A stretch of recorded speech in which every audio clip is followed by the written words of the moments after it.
recording on here, and I'll say, greetings, friends. Welcome back to another episode of Dreamscapes. Today we have... sneeze, though. That's no okay. promises. Right, Allergies. That's okay. Me too. Today we have our friend Jen here to share a dream with us. And as my usual process is, I'm just going to sit quietly and listen while she goes through it beginning to end, and then we'll try and put stuff together after that. So, Jen, anytime you're ready. Okay. Go for it. Oh, you want me to Anytime. start now? Yeah, we just jump right into it. Are you recording now? Yes, that was the introduction. Oh. We're doing the thing. Do you want me to start over because you sneezed? No, I didn't sneeze.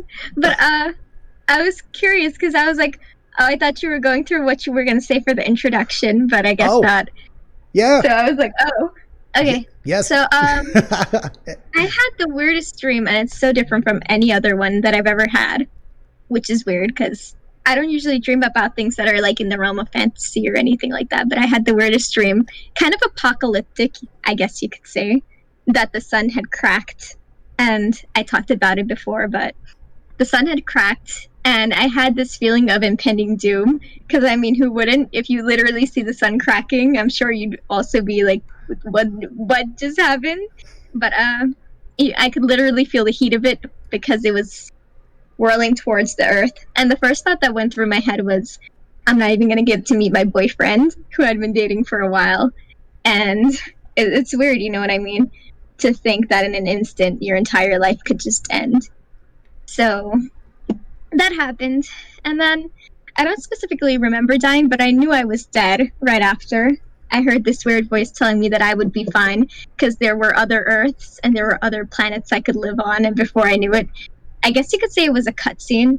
I'm sure everybody has those in their dreams, where one moment they're doing something and the next moment they're doing something else. So something like that happened. And all of a sudden I was on this different planet. And I don't know if you've seen if you play Minecraft, if you've seen the new creative worlds they have up now. It was kind of like a floating island, but there were several moons floating around. But it wasn't just one island, of course. It was like a whole bunch of them. So it was kind of like, I guess you could say kind of like a MMORPG, like how they create the maps. Okay, too many explanations and examples. It's all good. So something like that. And I just remember thinking, if like somehow, some way I'm going to meet my boyfriend again, because we were just kind of destined. And let me reiterate and go back to the moment where, just to kind of clarify things, where right after I died, I don't know what it is, but I felt like apart from being like a human, I guess, there was also like this other part of me that was like, sorry, I'm saying like a lot. It's habitual. It's okay. There is this other part of me outside of like a physical body, I guess you could say. A lot of people believe in that with Christianity and other religions. But I say this in the way that a lot of conspiracy theorists say that, oh, we're like different beings and we get to live through multiple lives. I say it in that kind of sense, even though I haven't always thought about things like that or given them a lot of thought. So I guess I kind of had that otherworldly, bodily kind of feeling, like I know that I'm going to be repeating several lives, and that was just one of them. And whoever it was, I don't know if that was a god or what, they kind of reiterated that to me as well and said, it's fine, you're going to be on another planet, you're going to be on another Earth. So that's kind of the gist of what happened. Okay. And that was the full dream, is appearing in this new place, seeing the environment, and then woke up? Yeah. Okay. Woke up. Good deal. Good deal. That's a great start. Now, the most difficult part of my process, tearing the paper without tearing the paper. I did it. Look at that.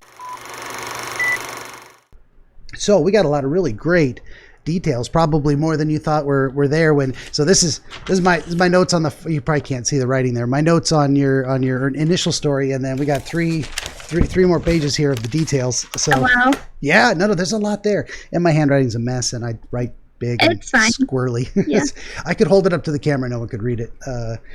So what I'd like to, so that was the second pass. So we do you tell the story, I try and help you pick out some more details, and then we get into phase 3. But before I start making my own suggestions, I'd like to ask people, now that you've been through it again, more fully. You can kind of feel being back in there. You're seeing things you didn't see before. Do any immediate connections start coming to your mind? Did you have that experience of, that relates to something, or some additional understanding, and anything? It's weird. Yeah. It's probably, how they say usually when you go to sleep, you dream about things that you think about beforehand. Okay.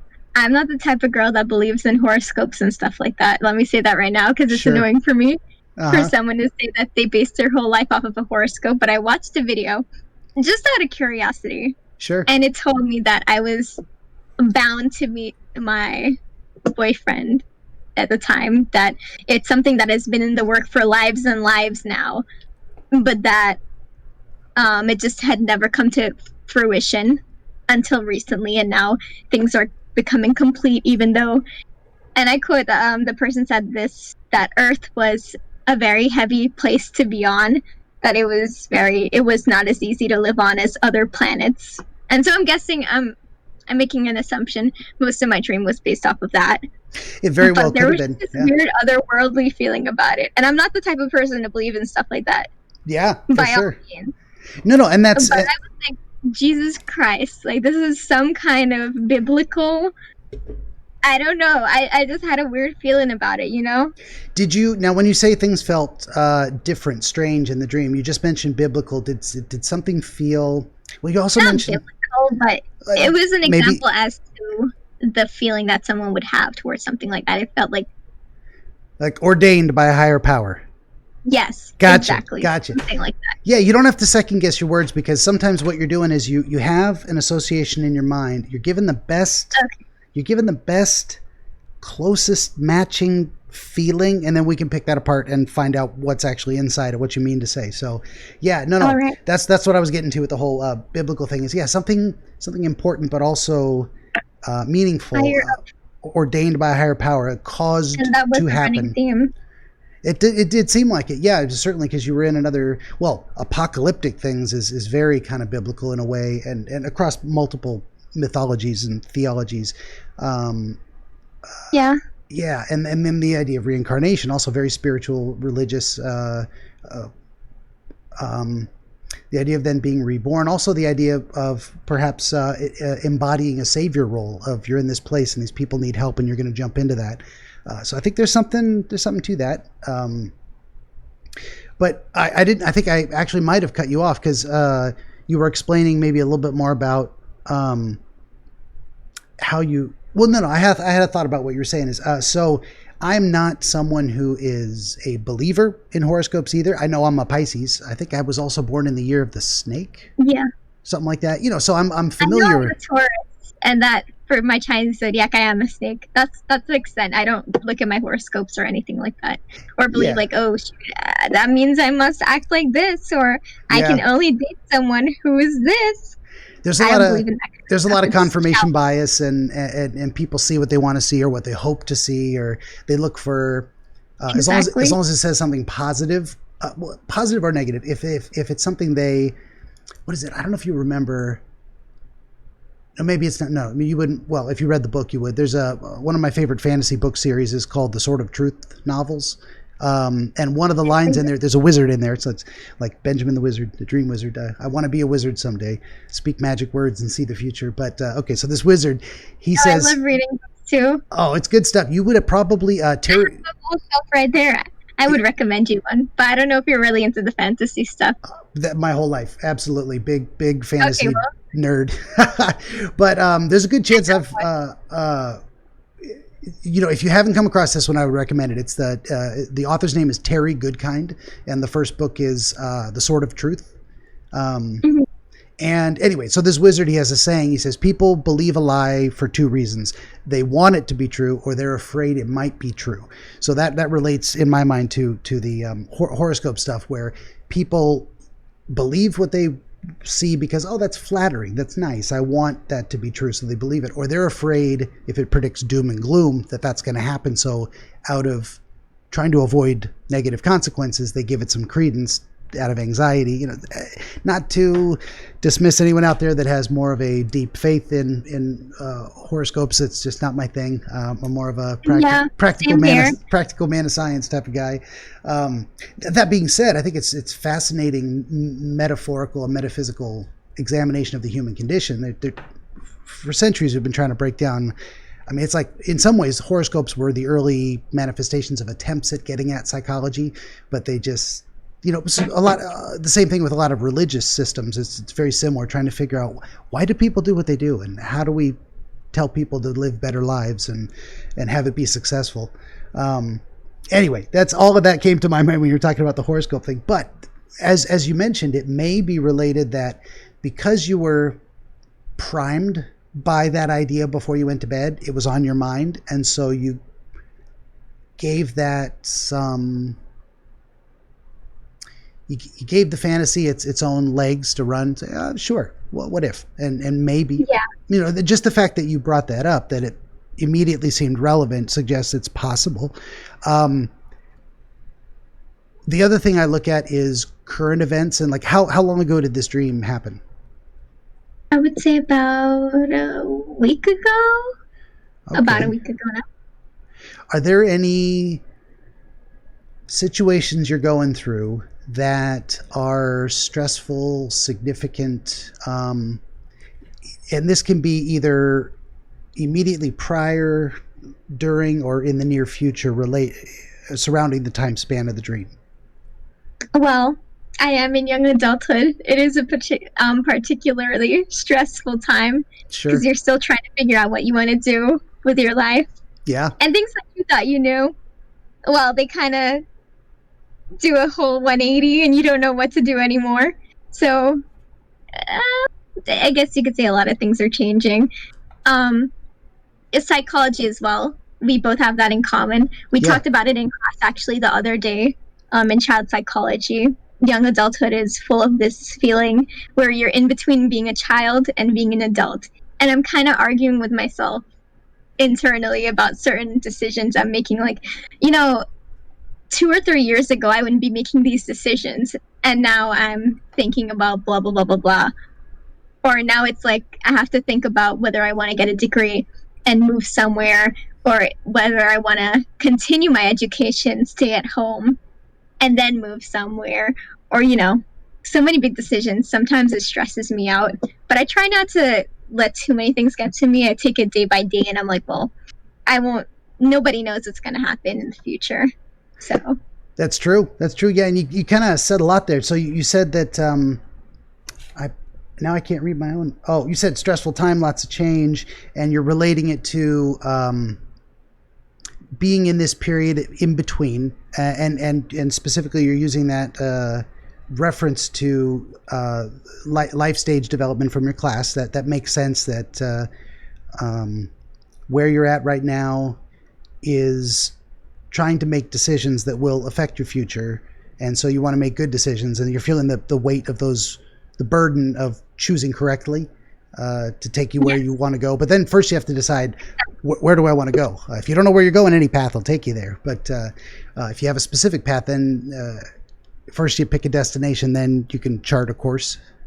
Oh, of course. It is very crazy. Like, there's so many age restrictions on things when you get to a certain age. Like, I'm 19, but I'm not old enough to drink. I can get behind a car, though, and put tens of hundreds of people at risk. If I'm on a highway, I can do that. Yeah. But I can drink beer legally. But you can't sit at home, not driving a car, and have a beer with your folks or whatever. Yeah. Yeah, I can't do that if there's somebody who you know, is maybe a police officer. I remember at I went to this wedding with my mother and father's, mostly just family. Mm-hmm. And it's wild to me to think that I can drive now. I can vote. Yeah. But I'm not allowed to have a beer or a wine or a drink with my family, with my mother. They let me, you know, occasionally. I'm not going to say it out loud. Hypothetically, yes. Apple juice sometimes. Right? Absolutely. Because, you know, when you have family that's like, you know, not many people are too strict on that. Yeah. But, well, especially if they know you and they know you're responsible and they're there with you. Oh, yeah. And it's like, for sure. I mean, in Europe, it's much like, I think if you can get your chin over the bar, they'll give you a beer, that kind of thing. So maybe that's an old rule from years ago. But it's not like they let me get pissed drunk or anything. It's just like, okay, well, I guess you can have a beer today. And my mom's like that too. She's one of the strictest people I've known in my entire life. And she's like, Mommy, can I have one beer today? She's like, okay, fine, just one. Just one. All right, fine. Yeah, that's fine. It's just a nice experience. Yeah. So when you think of being in a stressful time and going through lots of change, I don't know why I wrote down. Oh, you said arguing with yourself about decisions, and that's where I got kind of that thinking of the future type of thing. Is there anything else more specific in the past week or anything coming up in the near future that you're particularly stressed about or putting a lot of thought into? Just out of curiosity. Like I said, my boyfriend lives like a little far away from me, so it's hard for us to like actually meet each other, commute or whatnot. And I do have a strict traditional, very like, how do I say this? My family has come from another country. Okay. So the way they kind of see things is they're very traditional, and they're like, I want to make sure you go to college first, get your degrees, make your own money, and then once you're ready, you can start dating. And I'm like, Mama, you don't expect me to date someone when I'm 25 and get married to them within the first few months, do you? Because that's just not the way it works. And I think she's slowly realizing that. So today I asked her out of curiosity. I've asked her before, and she's been like, no, I want you to get your degrees. I want you to go to college. I want you to do all this and do all that first, and then I'll let you consider dating. So I asked her to date, as a few years have passed. I'm not 15 or anything anymore. Yeah. And she kind of said it out like that. I don't know if it's her mood or whatever, because, mothers, depending on their mood, sometimes they're, open to something, and sometimes they're like, I don't care, just leave me alone right now. But I asked her today, and she told me, you know what? If you really want to date someone, you can date someone now. And I was so fucking surprised. I shit you not. I was so shocked that she was actually okay with that now. What was the plan for college for you? Was it to go away to a college or to live at home and go to a local college? That's what I'm doing right now, living at home and going to a local college. Because in my opinion, at least for the first 2 years, it just doesn't make sense to drop $25,000. It's very smart. I did the same thing. Yep. Community college. I mean, come on. It's like, I'm not even sure if I want to go into the medical field. I'm just doing it right now because, I mean, I used to be passionate about it, but it's like things change. And if it's something I go into, medicine, you have to really have the passion and the drive for that kind of stuff. Because if you do it for years and years, you can't just throw it out. You can't throw out. I mean, medical school is no joke. You better want to finish it because it's going to be hard as hell. Oh, you really have to. Yeah. 100%. For sure. So that's all part of your future considerations is, what degree do I want? Do I want to pursue medicine? So, like I was saying. Yeah.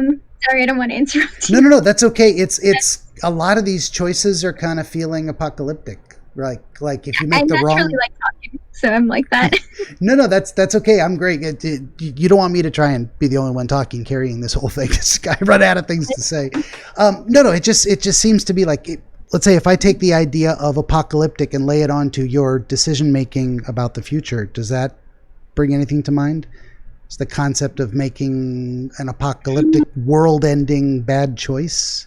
Do you have levels of stress like that? Ignore those motorcycles. I live on a very busy street. It's okay.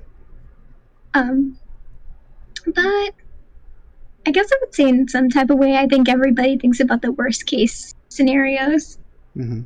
I don't focus on them, though. I try not to. I try to be a pretty positive person, but there's still some days, everybody has those days. Gotcha. Yeah, that seems to relate. And I think I would have, if you'd asked me, do I think you're a mostly optimistic person? I would say yes. This dream to me says that everything's going to be okay. This is not the end. You get to try again. It may be related, just the general theme, to your current struggles with managing all the variables in terms of cutting yourself some slack, saying, if I screw up this life or this choice, there's others. I can, there's nothing final even about an apocalypse. But also that, I had another thought and I lost it. Damn. Oh, and that it's related to, no, gone. Popped right out of my head. I don't know. What do you think about that? I think that's about right. That is pretty much what I think of it. It's like a lot of people tell me, people who are older than me that I ask that are in their mid-20s, I'm like, I really don't know what to do. And they keep telling me, well, you're young, you'll figure it out. You'll get it together. And it just doesn't feel, sometimes I'm like, but even if I am young, though, it kind of puts me back a few steps if I figure it out a little too late. Or even like a year late, you know what I mean? There are deadlines too long. Things. Yeah, I don't want to wait too long. Like, I just want to get started with my life. And like... Yeah. It's just that impending sense of I want to get things done now that I'm slowly becoming an adult. Okay. There is a little bit of that theme going through this dream as well too, is because you keep moving on. In one sense, your mind, the situation you're in, you're moved involuntarily in a way, like the world itself is destroyed. You don't even have a choice to say. It's just maybe there's something in there. Came to my mind that's your past receding. Does that make sense? Like once the day is gone, you can't get it back. It's been permanently destroyed by moving into the future. You are always moving into the future. Does that bring anything to mind? Yeah, I guess it does in a way. Because, I mean, like I said, being a young adult, considering things like moving out of the house, what age am I going to do it? Mm-hmm. And then like, how things are going to change. It's kind of the same as, when some people get married, they don't live with their husbands at first. And so when they actually do get married and they say goodbye to their family, they're actually saying goodbye. That's the feeling I'm getting. It's like, I'm actually going to be saying goodbye. And I've lived with these people for like flaws or whatever. I have lived with them for so long that it just feels weird. Yeah. So contemplating moving out of the house feels very final. Feels like leaving your family in some permanent fashion. Yeah. Okay, you've been thinking about that. That also fits with the kind of apocalyptic sensation of something being destroyed. It was literally your world, the world you've known, the world you've lived in up until you decide to move out of the house. That part of your life, that experience will end with that. There will be a finality, even though I'm sure you can come back and visit. You can call them on the phone. You're going to see them again, but it has that feeling, right? Yeah, but it's different because it's like, you don't do the same things you do, like wake up every morning and see them. Instead, you have to make a drive and visit them. So it just feels more like... Yeah, it's true. Yeah. There is something very special and unique about living together. And then as soon as you are not living together, that is now something else. That whatever it was before, it's not the same. It is fundamentally changed. So there might be something in there about the... what I'm trying to do is, why the sun? What does the sun represent to you? And why that method of closure, finality, destruction? When you think of those ideas together, the idea of the sun being the method, and not only that, but like a piece of the sun cracking off, being the primary or direct cause for the effect of the destruction of the world. What comes to mind? Some of these things I kind of have to think about. Sure. And it may not come to, and we may never figure it out. Sometimes it can be as easy as, that's the biggest, most destructive thing you could think of. The sun swallows the earth. And it doesn't even take the whole thing, just a tiny piece of it to wipe us all out.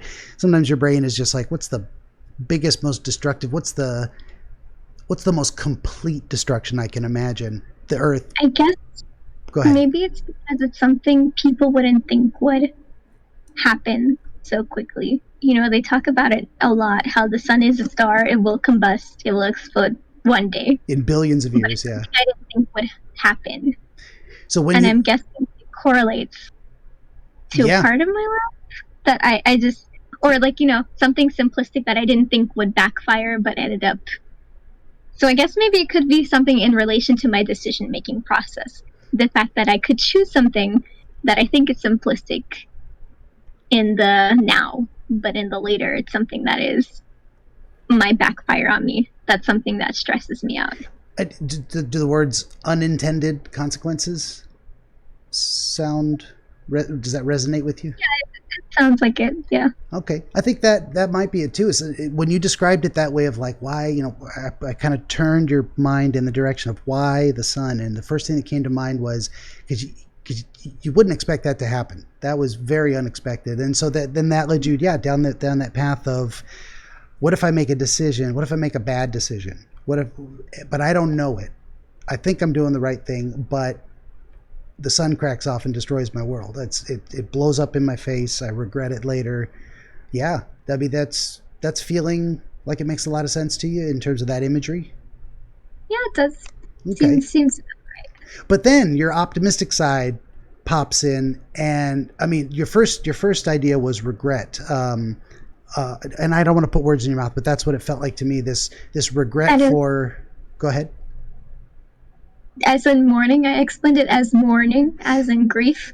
Yeah, like grieving for something lost. This and the reason I said regret was that it was this. You regret lost opportunities or mistakes. That makes sense. Yeah. Because now that I think about it, it does make sense. Because like I was with my boyfriend, having a traditional family, etc., etc.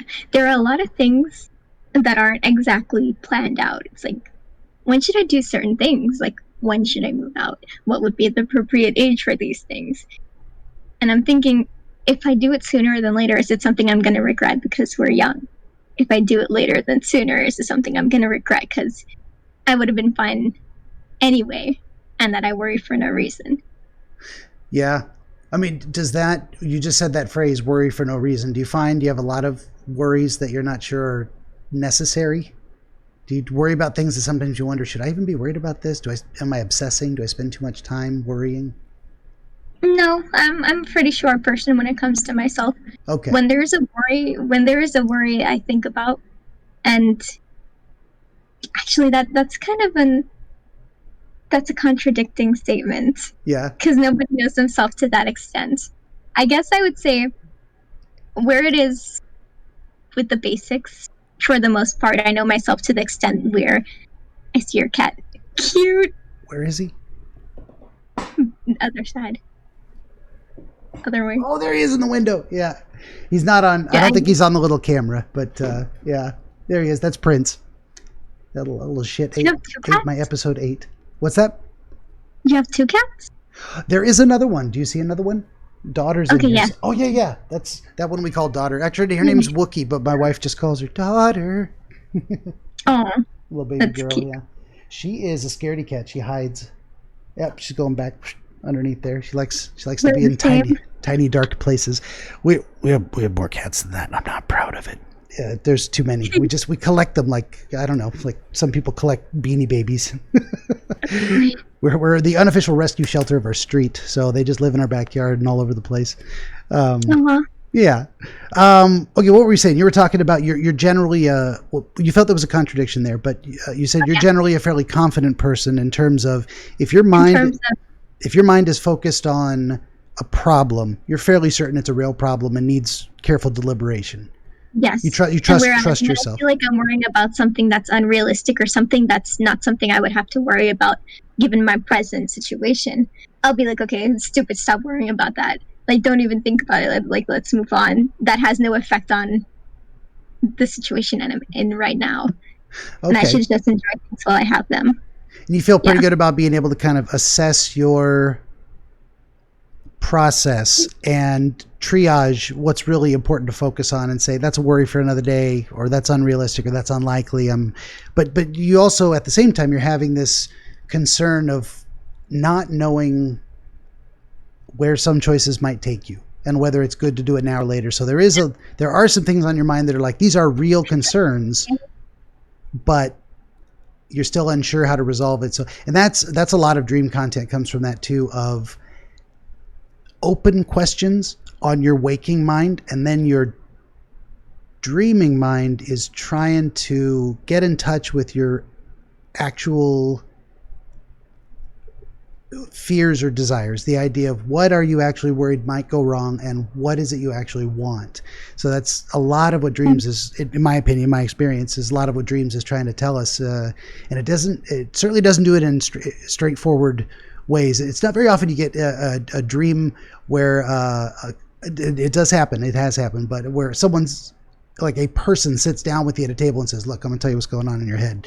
It's very often it's symbolic, of course, but it's because your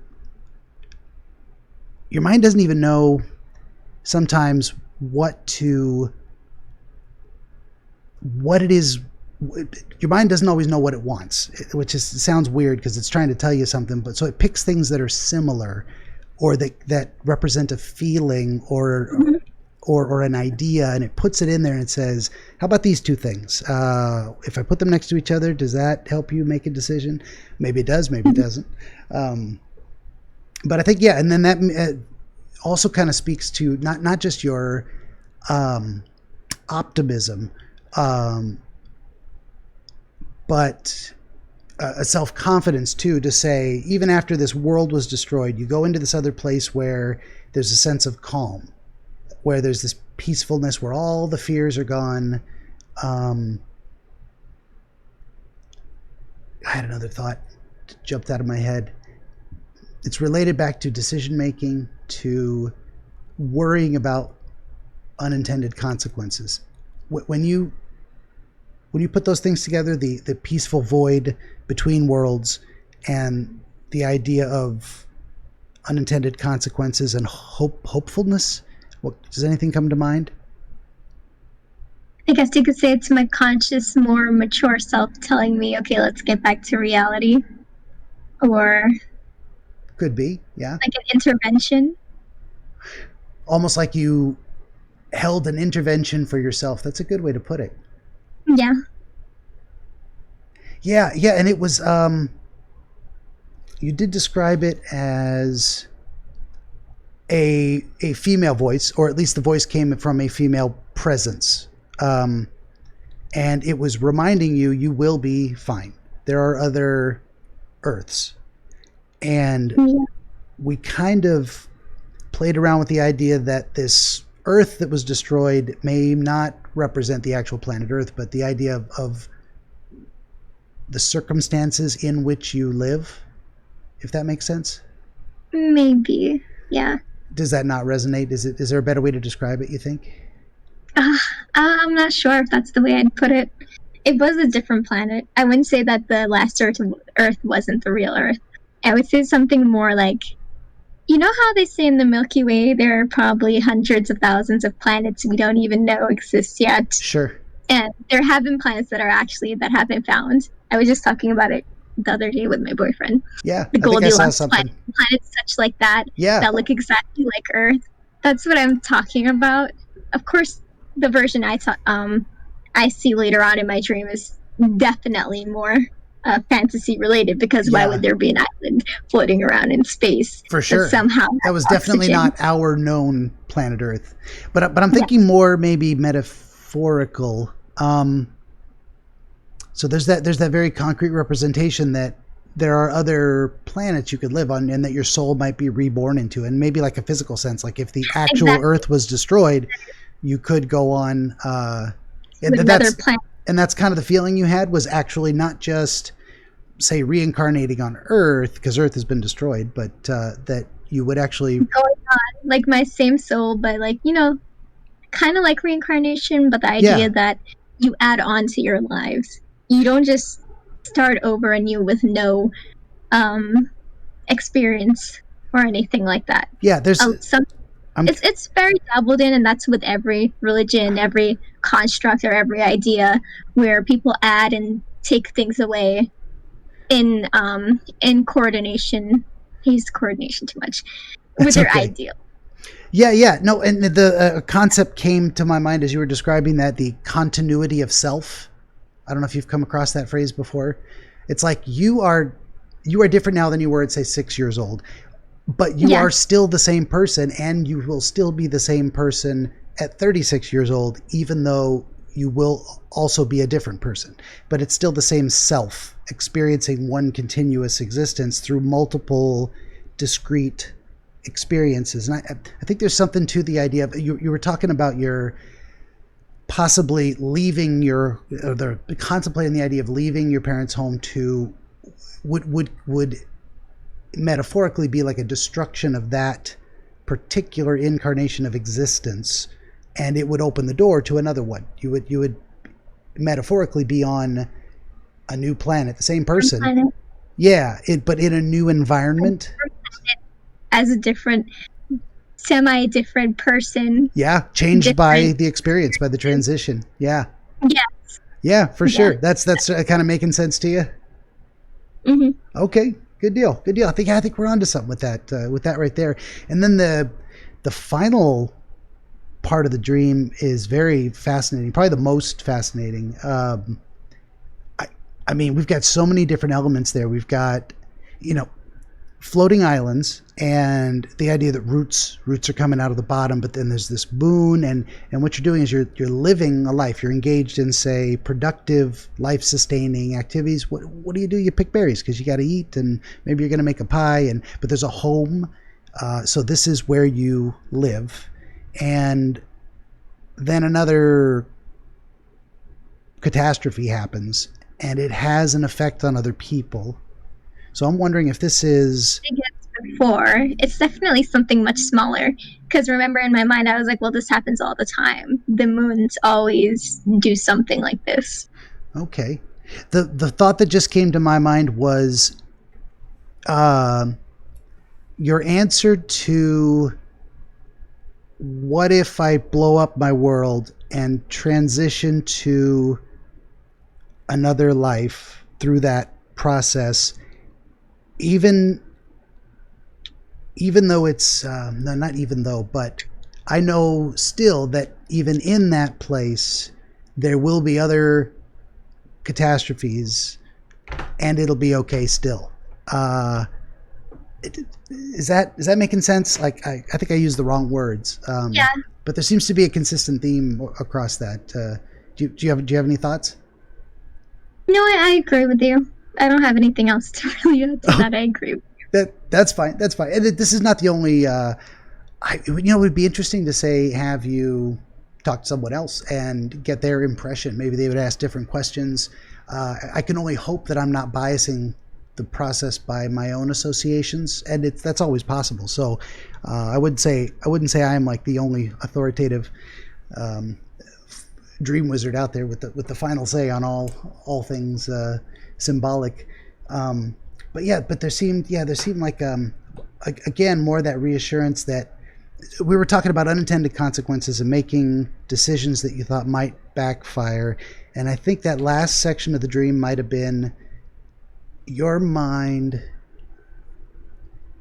saying, yeah, you're probably right. There probably will be unintended consequences, and you won't know till you get there. And when it happens, it might affect other people you care about, but you've got family, maybe mother and father, to support you. They'll come to your aid as you are trying to solve the problem that was partially caused by choosing to live in this new place. If you weren't there, maybe that wouldn't be happening.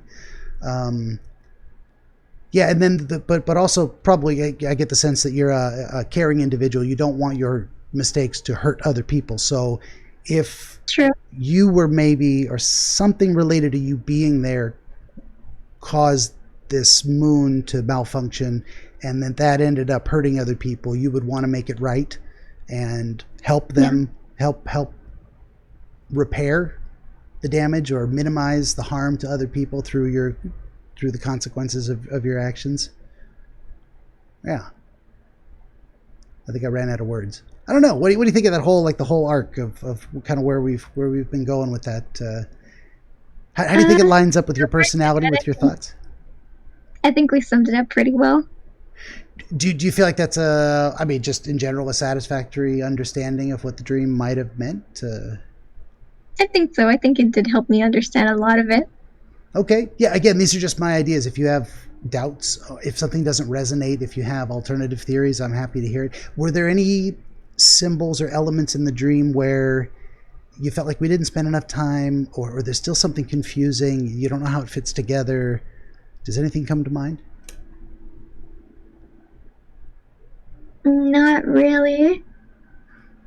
No, just that, like I said before, the otherworldly feeling. It feels like it just felt like a different dream. It's all.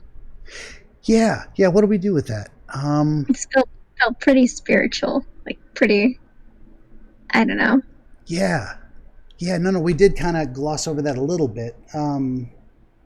What do we do with that feeling? Why does this feel so? Why did the dream feel that way to you? How did you describe some of those things? You said different, strange, otherworldly, but also you were saying like important, like fated, like divine providence. Maybe there's a part of you that thinks some of these decisions are ultimately going to be out of your hands. Like some of these decisions might be made for you. Not like your parents are going to tell you what to do, but certain opportunities or obligations will come along. You can't predict that. And I hope so. But man, do you know how hard it is to find a part-time job in college? Yeah. Is that one of the unknown variables, that it's going to take an act of God or a fate to get you? I'm not too stressed out about it. I am a little spoiled in the fact that I don't have to really work so much, but I still want to, only for the fact that, somehow I could help out, and then I'd also have money for myself. I wouldn't be broke. That's the beginnings of independence, is getting that job and saying, I'm going to just provide for myself, at least my own hobbies and interests. You don't have to go to mom and dad and ask for money. That's a big deal. That really is. Exactly. Yeah, for sure. Well, yeah, yet again, I was horribly confused for about 99% of this, and right at the very end, we kind of get something that makes sense, and that always blows my mind. I don't even know how that happens. That's a miracle. Interpretation, the power of interpretation. Yeah, the power of just two people kind of putting their heads together, having an honest conversation, open with each other in terms of, I'm thinking this, I'm thinking that, and you sharing details of your life that were probably relevant in your experiences. That got us where we were going. I love it. I think so too. Yeah. Well, unless you had any other final thoughts or questions, I could probably let you go. You've been very kind to hang out with me this long. No, that's about it.